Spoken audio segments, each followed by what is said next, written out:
함께 있습니다. 예수를 보고 부르짖으며 그 앞에 엎드려 큰 소리로 불러 이르되 지극히 높으신 하나님의 아들 예수여, 당신이 나와 무슨 상관이 있나이까? 당신께 구하노니 나를 괴롭게 하지 마옵소서 하니.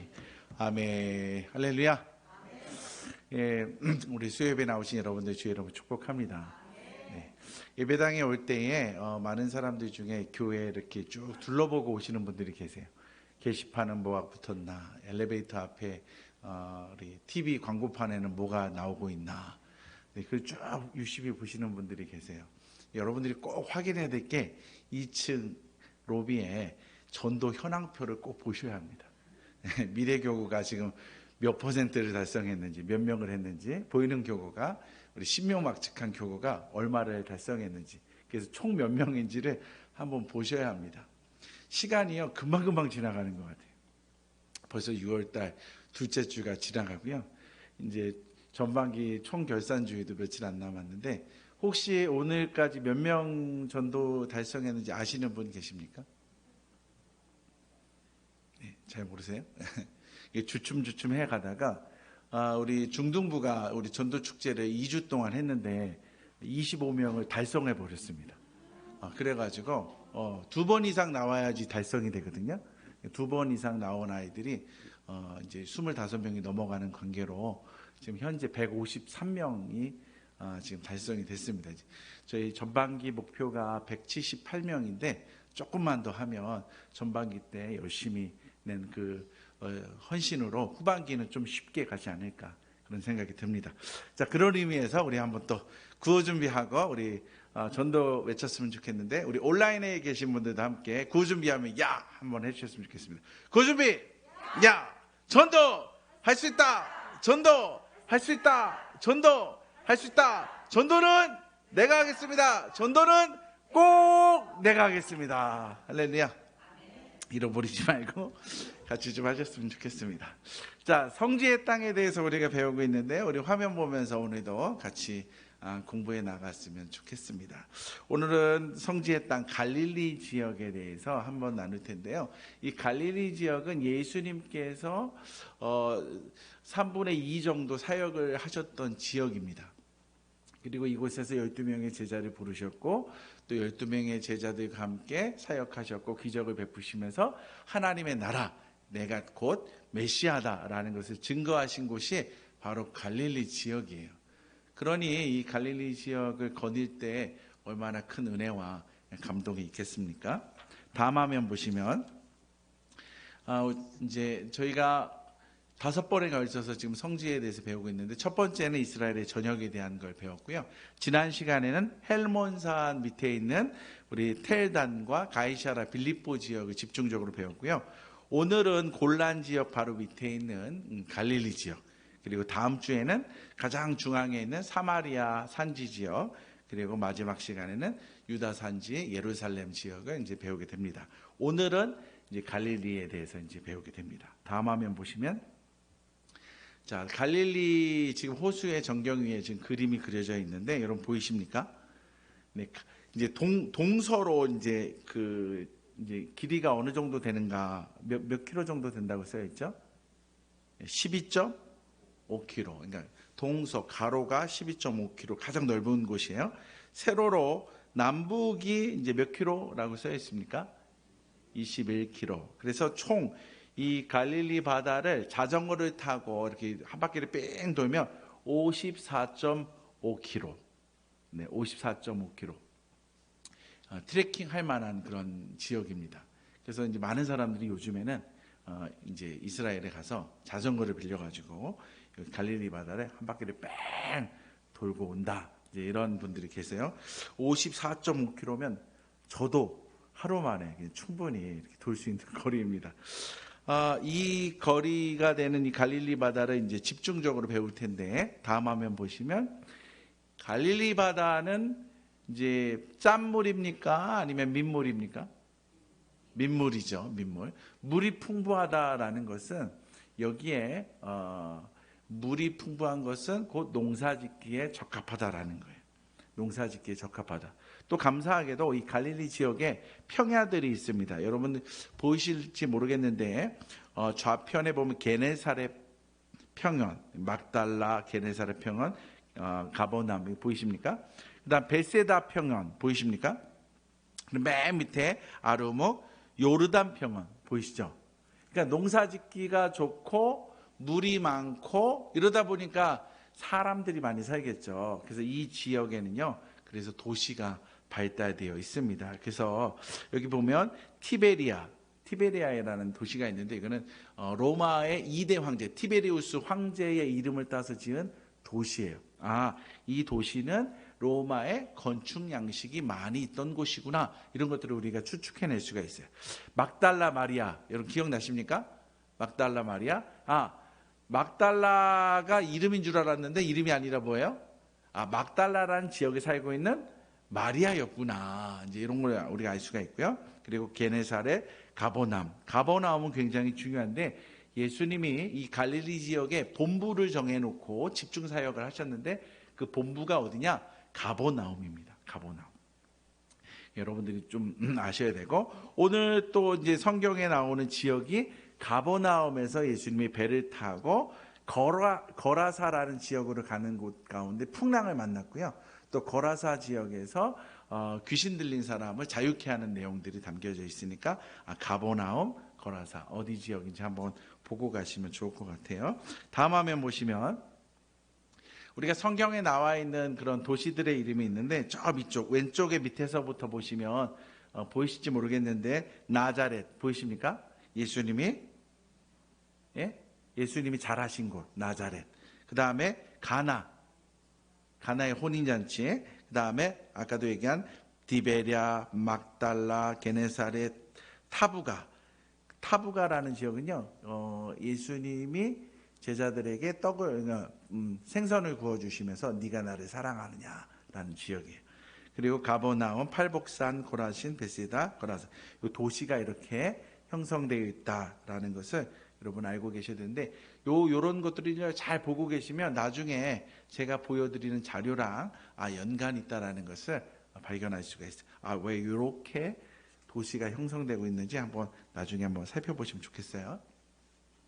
자, 미리 가보는 성지 여행이니까 좀 몇 군데 좀 소개를 해드리도록 하겠습니다. 다음 화면 보시면 예수님이 태어나신 그 나자렛에 가면 수태고지 예수가 이제 태어날 것이다라는 그런 수태고지를 가브리엘 천사를 통해서 받는 장면이 있는 그곳에다가 나자렛 수태고지 교회, 기념 교회가 이제 설립되어져 있습니다.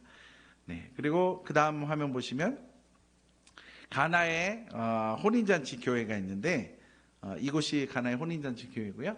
예수님의 어머니께서 어디에다가 포도주가 떨어졌을 때 물을 채우라고 했죠? 돌항아리. 돌 항아리가 어떻게 생겼나? 여기 보시면 오른쪽에 보시면 저게 돌 항아리구나. 저기다가 이제 하인들이 순종하면서 물을 갖다 부었을 때 물이 변하여 포도주가 되었구나. 이제 그런 것들을 한번 보시면서 이런 기념교회들을 돌면서 하나님의 말씀을 생각하고 또 예수님께서 하셨던 사역들을 실제적으로 이제 몸에다 담을 수 있는 그런 훈련들이 굉장히 중요합니다. 그리고 팔복교회는 마태복음 5장에서 7장에 걸쳐 나오는 말씀인데 여기는 가버나움과 게네사렛 사이에 있는 기념교회입니다.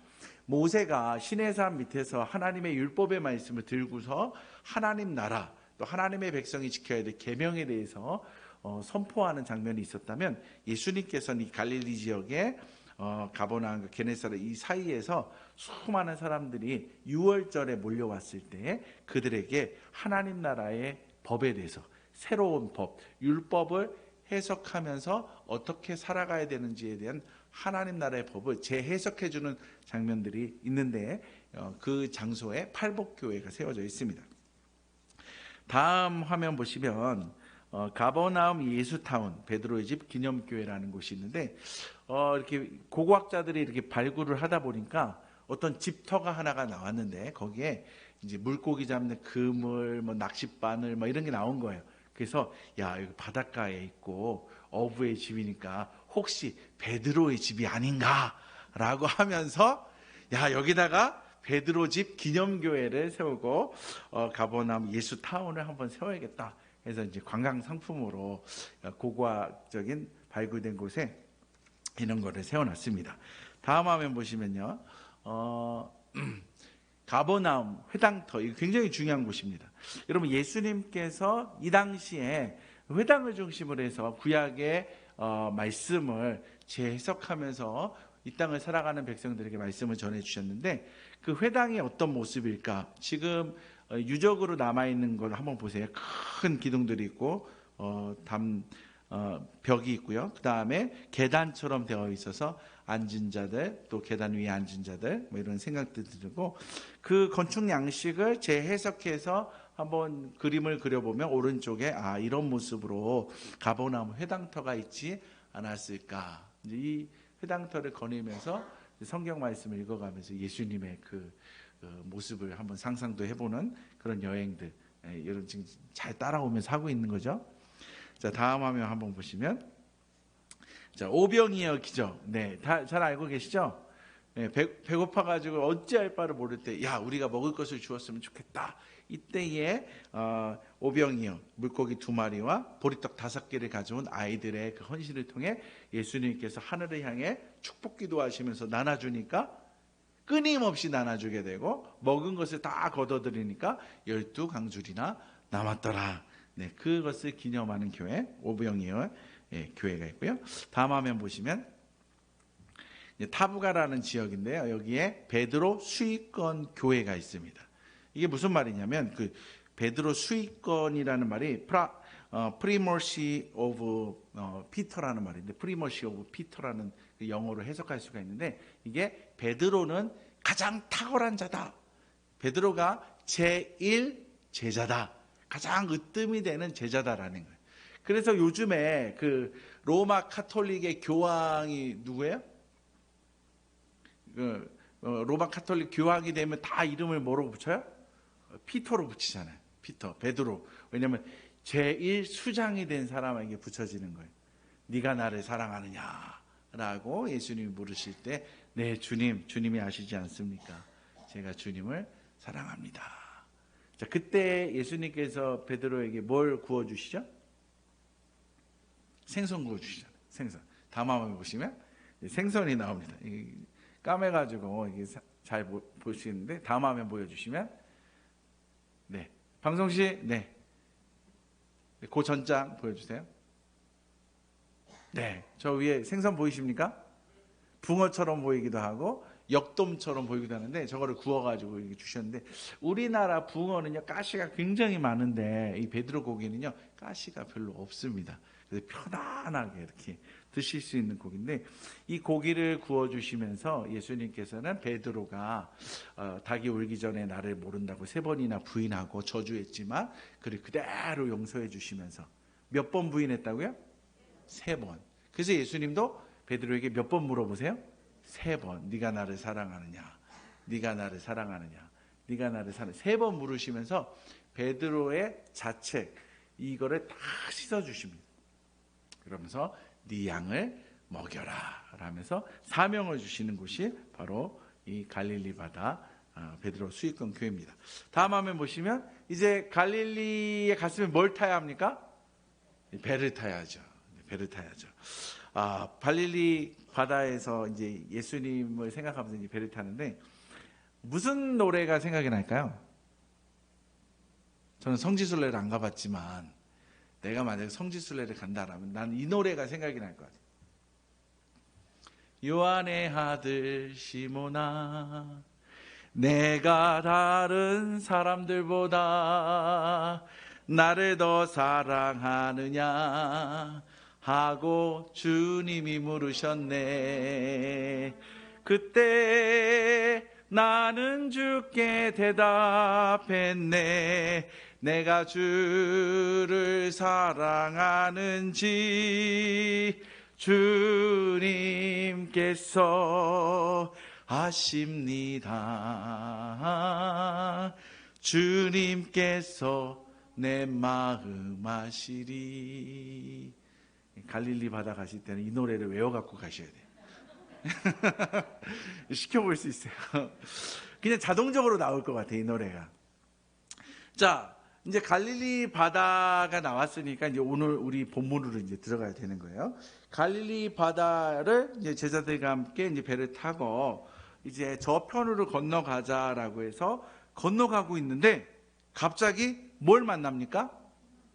풍랑, 광풍을 만나게 되잖아요. 그때 예수님은 주무시고 있었어요. 예수님 하면서 예수님 막 깨우니까 예수님께서 탁 나타나시더니 야, 너희들은 왜 이렇게 호들갑 떠느냐? 라고 하면서 막 일어나시고 바다야 잠잠해질지어다 라고 선언하니까 바다가 잠잠해지잖아요. 그러면서 이제 뭐라고 하죠? 너희 믿음이 어디 있느냐? 너희 믿음이 어디냐? 그리고 이렇게 놀라운 풍랑이 잠잠해지는 모습을 보면서 제자들이 예수님을 향해서 어떤 마음을 품기 시작합니까? 저 선생님이 누구간데 어떻게 바다를, 풍랑을 잠잠하게 명할 수가 있을까? 어떻게 초자연적인 현상들을 이겨낼 수 있을까라는 장면들이 이제 성경에 기록되어져 있습니다. 다음 화면, 지금 이 화면이 지금 예수님 잠자고 있는 모습, 풍랑이 일어나는 모습이에요. 자, 여기서 이제 우리가 이제 한번 고민을 해봐야 되는데, 여러분 저수지에 갔는데 큰 저수지, 이런 예산이나 이런 데 가면 큰 저수지 있거든요. 아니면 춘천에 가도 이제 있고 또 한강도 가보고 파도. 그런데 실제적으로 이스라엘에 지금 이 갈릴리 호수에 지금 파도가 치고 있는 거예요. 파도가 호수인데 파도가 치고 있는 거예요. 그러니까 왜 호수인데 파도가 치고 있느냐?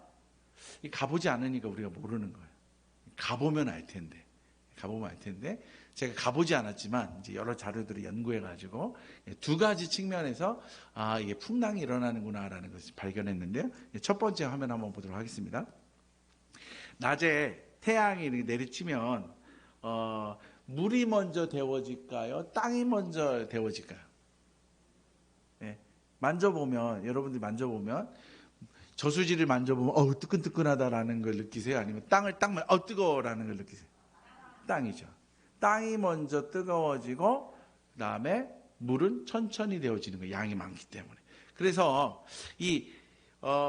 이제 서쪽에 있는 땅에서부터 뜨거운 공기가 올라갔다가 지중해에서 불어오는 바람을 타고서 바닷가로 갔다가 그다음에 식어지면서 다시 이렇게 순환이 되는 거예요. 이렇게. 땅에서 열기가 올라갔다가 바닷가로 가서 내려오면서 그게 파도가 치고 이런 현상이 일어나는 거예요. 근데 밤이 되면 어떻게 되느냐? 땅은 금방 식어버리는 거예요. 그리고 바다는 천천히 데워진 게 이제 그때서 이제 따뜻한 이미지로 이제 따뜻한 기운이 바다에서부터 올라가 가지고 이제 어디 쪽으로? 육지 쪽으로 가는 거예요. 이렇게 낮과 밤에 온도가 어디가 먼저 뜨끈뜨끈해지느냐에 따라서 차이가 생기면서 뭐가 생기기 시작한다? 물결이 우리가 생각하는 호수보다 훨씬 더 세게 파도처럼 느껴진다라는 거예요. 근데 이것만 가지고서는요, 풍랑이 일어나지는 않아요. 풍랑이 일어나려면 좀 더 센 게 있어야 돼요. 그럼 센 게 뭐가 있을까? 여러분 한번 생각을 좀 하셔야 돼요. 센 게 뭐가 있을까? 이거는요, 헬몬산하고 관계가 있어요. 뭐하고 관계가 있어요? 헬몬산. 헬몬산은요, 이스라엘의 지붕과 같다라고 했어요. 다음 화면 보시면 저 위에 이제 검정색이 헬몬산인데 거기가 눈이 녹지 않는 산이에요. 어마어마한 눈이 있다고 그랬어요. 그럼 눈이 녹아가지고 산으로 내려갔다가 텔단, 가이샤라 빌립보 지역에서 이제 터져 나와가지고 이제 요단강을 따라가지고 이 갈릴리 지역으로 들어왔단 말이에요. 자, 겨울철에 흘러내려온 건 어떨까요? 물의 온도가 엄청 차갑죠. 봄은 어때요? 봄은 또 산에 보면 만년설이니까 잘 안 녹을 거 아니에요. 여름이 돼야지 비로소 이제 저 보이는 헬몬산에 눈이 거의 안 보일 거 아닙니까? 그러면 여름이 되기 전까지만 해도 물의 온도가 어마어마하게 차갑다라는 거예요. 그러니까 요단강에서 갈릴리 쪽으로 뭐가 들어오는 거예요? 얼음물과 같은 물들이 막 유입되어 오는 거예요. 이게 갈릴리 호수의 상류 부분입니다. 어디 부분? 상류 부분이에요. 참 기가 막힌 게 이 상류 부분에 여러분들 어느 쪽이죠? 예, 서쪽 지중해라고 써 있는데 보세요. 물이 있죠. 거기서 이제 바람이 이제 불어가는 거예요. 그런데 요 상부 지역에만 색깔이 달라요. 색깔이 다르죠. 녹색은 뭐냐? 이게 산지라는 거예요. 여기는 산이다. 여기 허연 데 있죠. 여기는 평야지대와 꼴짝이라는 거예요. 꼴짝이. 그리고 나서 또 산지가 있어요. 아하. 지중해는요 따뜻한 바람이 부는 바다거든요. 그러니까 지중해의 따뜻한 바람이 이 갈릴리 호수의 상류 지역으로 지금 들어가는데 어떻게 들어갔냐? 산과 산 사이에 꼴짜기로 꼴짜기를 타고서 들어가는 거예요. 무슨 바람이? 따뜻한 바람이. 따뜻한 바람이 골짜기를 타고서 들어가는데 들어갔더니 그 저 위에서부터 겨울에 또 봄에 내려오는 엄청나게 얼음장 같은 물과 만나게 되는 거예요. 무슨 얘기인지 알겠습니까? 이러한 때에 낮과 밤으로 파도가 치는 이런 차이가 있는 상황에서 차가운 물과 더운 바람이 확 만나면서 여기서 돌풍 현상이 일어나는 겁니다. 그러니까 배를 타고 가다가 갑자기 돌풍을 만날 수 있는 일을 경험하게 되는 거예요. 예, 아시겠습니까? 이럴 때는 아하 해주셔야 돼요. 따라서 아하. 지금 어마어마한 엔돌핀이 나오는 게 아니라 다이돌핀이 나오고 있는 거예요. 그러니까 여러분들이 성경을 아하 이거 외치면요 여러분들이 암덩어리가 다 사라지는 거예요. 목사님 무슨 암입니까? 우리 몸에는요 암세포가 많아요. 우리 몸에는 생각외로 암세포가 많은데 그놈들이 변형을 일으키기 시작하면 그때부터 정말 힘들어지는 건데 아하라는 깨달음, 성경을 통해 영적인 깨달음을 얻으면 우리의 몸과 영혼이 건강해지는 거예요. 할렐루야. 여러분 깨달음의 은혜가 있기를 바랍니다. 자, 다음 화면만 한번 그림 한번 보시면 그러면 그 꼴짜기가 어떻게 생겼냐? 대표적인 꼴짜기가 아르벨산의 비둘기 꼴짜기입니다. 산과 산이 이렇게 있어요. 그런데 거기 사이가 비어있는 꼴짜기로 되어 있는 거예요. 그러니까 바람이 통과하기에 충분한 산을 넘어가는 바람이 아니라 꼴짜기를 따라서 계속 바람이 유입되는 그 유명한 산이 아르벨산 비둘기 꼴짜기입니다. 성지순례를 가면 뭘 확인하고 와야 돼? 예? 아르벨산 비둘기 꼴짜기를 확인하고 와야죠. 그리고 가이드가 설명할 때 목사님이 설명해 줬는데 바로 여기구나. 똑똑한 척을 해야죠. 손 딱 들고 저는 압니다. 비둘기 꼴짜기군요. 아는 척도 하고 그래야지 이제 공부도 잘 되고 여기는 수준 높은 미래가 보이는 서강교회 역시 우리나라에서 최고로 좋은 교회에서 왔구나. 이게 증명돼야 되지 않겠습니까? 예? 자 이제 이러한 놀라운 역사 가운데 예수님께서는 가버나움에서 이제 거라사로 가다가 풍랑을 만난 거죠. 그런데 예수님께서 말씀을 하셨다라는 것을 통해서 예수님은 초자연적인 것을 다스리시는 창조주 하나님의 아들이시구나. 그러면서 하나님이시구나라는 거 우리가 경험할 수가 있습니다. 자, 이제 예수님께서 가버나움에서 어디로 가는 거예요? 거라사. 이제 거라사. 오늘 이제 귀신 만난 얘기도 좀 해야 되니까 귀신을 만났던 이제 거라사 지역에 대해서 한번 배워보도록 하겠습니다. 다음 화면 넘겨주시면, 자 거라사 땅에 갔더니 알몸으로 생활하고 있는 사람이 무덤가에 살고 있는 거예요. 근데 너무 귀신이 역사가 너무 세가지고 사람들이 쇠사슬을 묶어서 거기서 벗어나지 못하게 한 거예요. 그랬더니 이 귀신 들린 자가 예수님을 탁 만나고 뭐라고 합니까? 28절 말씀 한번 볼까요? 28절 말씀. 지극히 높으신 하나님의 아들 예수여, 당신이 나와 무슨 상관이 있나이까? 당신께 구하노니 나를 괴롭게 하지 마옵소서. 따라합시다. 귀신은 귀신같이 알아본다. 예, 귀신은요 예수님을 귀신같이 알아봐요. 귀신들은요 기도 많이 하는 사람은요 귀신같이 알아봐. 다 알아본다니까요. 이 귀신이 지금 누구를 알아본 거예요? 예수님이 하나님의 아들 메시아, 자기를 물리칠 수 있는 사람인 것을 알아본 거죠. 그래서 예수님이 뭐라고 합니까? 야 귀신, 더러운 귀신 나와라 라고 하잖아요. 그 쇠사슬과 고랑을 끊고 나와라 라고 했더니 이제 그러면서 이제 신랑이 하는 장면들이 나옵니다. 그러면서 예수님이 이제 그 귀신한테 물어봅니다. 네 이름이 무엇이냐? 목사님들도요, 꼭 축기 사역을 하면 물어봐. 네 이름이 뭐냐? 이렇게 물어봐요. 그러면 그 귀신놈이 꼭 얘기를 해. 나는 누구다라고. 예, 참 희한하죠. 예수님한테 배운 거예요. 네 이름이 무엇이냐? 그랬더니 내 이름이 군대입니다. 뭐라고요? 군대. 이건 어디서 쓰는 용어예요? 군대 용어잖아요. 군대 용어. 군인들이 쓰는 용어잖아요. 군인들이 모여있는, 수많은 사람들이 모여서 전쟁할 때 모이는 군대 용어잖아요. 나는 군대입니다. 그래, 너를 내가 이제 멸해야겠다. 무적행으로 지옥에다 집어넣어야겠다라니까, 안 됩니다, 안 됩니다. 나는 지옥 가기 싫습니다. 지옥에 떨어지기 싫습니다. 차라리 저기에 돼지떼들이 많이 있는데 돼지떼 속에 들어가게 하면 안 되겠습니까? 라고 하자 예수님께서 허락하니까 돼지떼에게 들어가가지고 막 달려갑니다. 근데 그 돼지떼가 몇 마리가 되느냐? 마가복음 5장 23절 말씀에 보니까 2,000마리쯤 되더라. 몇 마리야? 2,000마리. 시골 동네에 돼지가 2,000마리가 있었으면 그럼 얼마나 많은 거예요? 우리 집 돼지만 될까요? 아니면 동네 마을 전체 돼지가 될까? 동네 마을 전체의 돼지가 되는 거예요. 그 어마어마한 것들이 다 군대 귀신이 들어가가지고 벼랑으로 다 떨어지는 그런 일들이 벌어진 거예요. 근데 여기서 우리가 이제 생각해 볼 게 있습니다. 이상하다. 이런 생각 안 드십니까? 돼지? 웬 돼지? 이스라엘 사람들은 돼지고기 먹어요? 안 먹어요? 안 먹죠. 레위기 11장 7절에 가보면 굽이 있는데 되새김질을 안 하는 돼지는 먹을 수가 없다. 뭘 안 해서?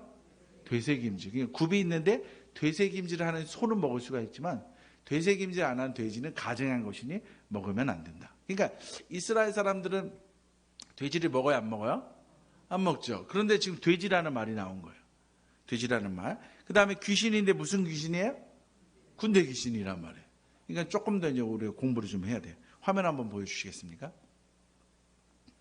자, 요 사진 한번 보세요. 요 사진이 이제 뭐냐면 해변길로 지나다니는 그런 무역상들, 또 전쟁이 일어날 때 지나가는 길목입니다. 여러분들 이 사진 딱 보시면서 빨간 줄을 보면서 딱 느끼시는 게 있어야 돼. 아하, 아까 나자렛, 가나 다 어디 라인에 형성되어 있는 거예요? 이 빨간 줄 라인에 다 형성되어 있는 거예요. 자, 이 빨간 줄은 그러니까 무역상이 지나가는 곳이고 또 전쟁의 그런 일들이 이제 일어나는 곳이다라는 거. 자, 그리고 빨간 줄 왼쪽 맨 끝에 뭐라고 써 있습니까? 무깃도, 아마겟돈 전쟁 얘기하는 그 전쟁터. 여기가 제일 많이 싸우는 곳이라고 얘기했죠. 자, 다음 화면 한번 보여주시겠어요? 다음 화면 보시면 여러분들이 잘 보일지 모르겠지만 이 대간선도로라고 해서 지금 우리가 빨간선 봤던 길이 쭉 이렇게 가고 있거든요. 그런데 갑자기 대간선도로라고 써있는 그 글씨에서 헤롯빌립 보이십니까? 글씨? 헤롯빌립 거기서부터 갑자기 밑으로 쭉 내려가다가 벳산이라는 곳을 딱 찍고서 다시 위로 쭉 올라가서 무깃도 지역으로 올라가는 그 길 보이십니까? 그 길. 자, 아하. 해변길로 갈 때 대부분은 이 가버나움을 지나서 무깃도로 가지만 때로는 대간선도로에서 밑으로 내려왔다가 이제 무깃도 지역으로도 가는 길이 있구나라는 두 가지 길이 있다라는 거예요. 자, 이 길은 무역상들도 지나갔지만 군대가 지나가는 길입니다. 여러분, 군인은요 무서운 거예요. 군인은 무서워요. 늘 못 먹고 싸웁니다. 그래서 못 먹고 싸우다가 지면 죽는 거예요. 이기면 어떻게 되는 겁니까? 이기면 그때부터는 욕망을 표출해야 돼. 그래서 다 잡아먹어라, 약탈해라, 뭐 다 뺏어와라, 이거 허락을 해요. 그럼 마을로 내려가가지고 막 먹을 거, 금은 뭐와 다 취하는 거예요. 자, 그러면서 뭘 하느냐? 성적인 욕구를 풀고 가는 거예요. 그래서 이 도로가 지나가는 곳에 사생아들이 탄생하는 거예요. 사생아들이. 그래서 여러분 성경을 읽다 보면 이런 말을 들을 때가 이방의 갈릴리요. 들어보셨습니까? 이방의 갈릴리. 그러니까 갈릴리긴 갈릴리인데 그래서 이스라엘 땅이긴 이스라엘 땅인데 이방인들과 같은 혼혈족들이 사마리아에만 있는 게 아니라 이 갈릴리 지역에 엄청나게 많이 있는 거예요. 자, 두 번째 행정구역을 한번 보도록 하겠습니다. 이 사진을 다시 한번 보겠습니다.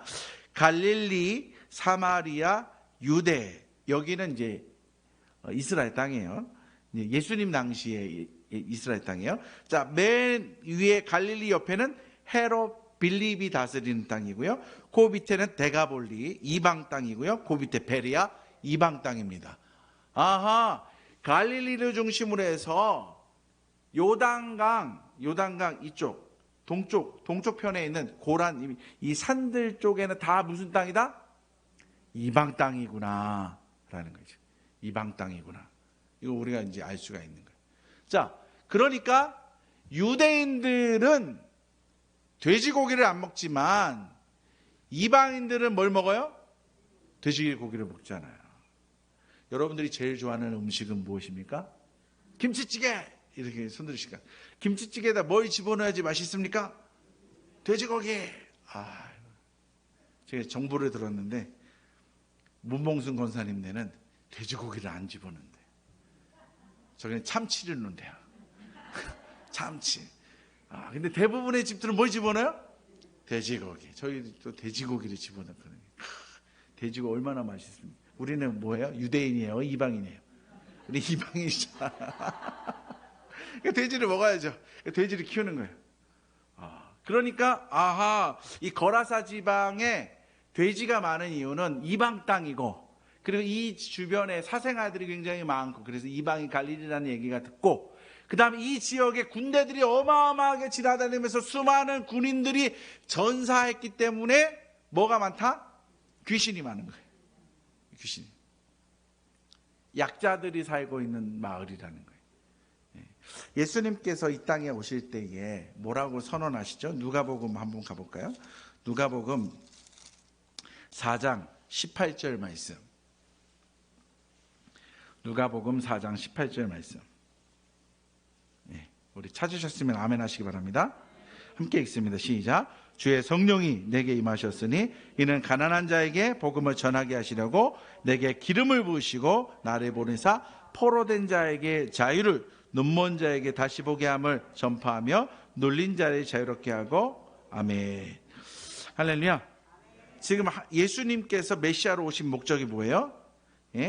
복음을 전하게, 가난한 자에게 무엇을? 복음을. 포로된 자를 어떻게 하려고? 자유. 눈먼 자를 어떻게 하려고?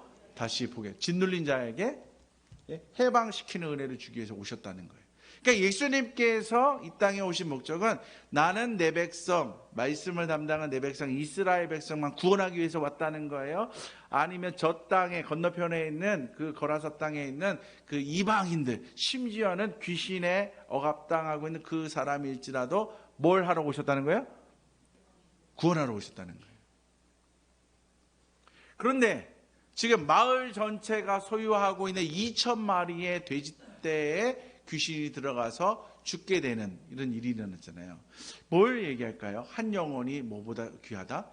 천하보다 귀하다는 거예요. 어떠한 값을 지불할지라도 나는 이 생명을 구원하기 위해서 무슨 일이든지 할 수 있어야 된다라는 거예요. 무슨 일이든지 우리는 해낼 수 있어야 된다. 우리들 복음 전할 때 어떻습니까? 저 사람은 복음 전해야지. 저 사람은 안 돼. 안 돼. 저 사람 같은 사람 우리 교회 오면 안 돼. 그러지 않습니까? 이 사람은 우리 교회 오면 너무 좋아. 저 사람은 우리 교회 오면 안 돼. 물 흐려. 오면 안 돼. 우리는 그렇게 연약한 존재들이 너무나 연약해가지고 차별하는 그런 존재들입니다. 근데 주님은 뭐라고 말씀하시는 거예요? 어느 곳에 있든지 유대인이건 이방인이건 누구든지, 아니 이방인조차도 경멸하는 무덤가에 벌거벗어 쇠사슬이 묶여있는 그 사람이라 할지라도 자유케 되는, 해방을 누리게 되는, 메시아 되는 예수님을 만나야 되는 그런 가난한 영혼을 가진 사람들이다라는 것입니다. 저와 여러분들 그런 예수님을 믿고 있는 은혜의 사람인 줄 믿으시기 바랍니다. 그리고 오늘도 그 내게 은혜 주심으로 인해서 해방의 기쁨을 맛본 저와 여러분들은요, 복음의 사도가 돼서 네가 1등 베드로다 라고 내 양을 먹여라 라고 베드로에게 말씀하신 그 은혜들처럼 하나님, 나도 하나님 나라의 백성으로서 사명자의 사명을 감당하는 자가 되겠습니다. 그러면서 오늘 하루를 살아내시길 주의 이름으로 축복합니다. 우리 함께 기도하기 원합니다. 하나님, 우리에게 은혜를 더하시고 예수 그리스도의 능력이 있음을 우리가 발견하였는데 그 능력을 행하는 자들 되게 도와주옵소서. 우리 주여 한번 외치기도 합니다. 주여, 거룩하신 아버지 하나님 감사합니다. 주의 나라, 주의 권세, 주의 영광이 하나님 우리 미래가 보이는 서강 공동체를 통해서 여기에 있는 하나님의 백성들을 통해서